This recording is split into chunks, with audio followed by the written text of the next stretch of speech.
ત્રીજું મંગલ છે, તૃતીય મંગલ છે એ આપણે પરિપૂર્ણ કર્યું. હવે ચોથા મંગલ માટે કરી અને જે વરરાજા છે એના જે માતા પિતા હોય એ ઉપસ્થિત થશે. ચોથા મંગલ માટે કરી વરરાજાના માતા પિતા એ અહીં એના ચોરીમાં ઉપસ્થિત થશે. અને એ જ રીતે એ વર અને કન્યા એનો જે જમણો હાથ છે એ ત્યાં બારે રખાવો. અને જે વરરાજાના માતા પિતા એમને 4 વખત એ હાથમાં જવતલ છે એ આપશે. વરરાજાના માતા પિતા બરાબર સાંભળજો. અને જ્યાં અગ્નિમાં ધુવાણો થતો હોય તો થોડું ઘીનો ઉપયોગ કરજો. ધુવાણો ન થાય તો થોડું ધ્યાન રાખજો. સાવધાન.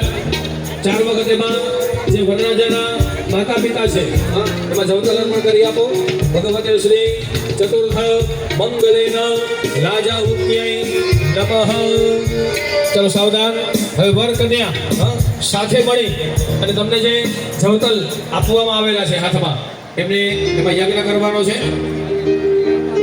ઓમ ભૂર્ભુવઃ સ્વઃ સ્વાહા. હોમી દો એમાં. વર કન્યા સાથે મળી અને એ જવતલ એમાં હોમી દો. અને હવે જો ચોથું મંગલ છે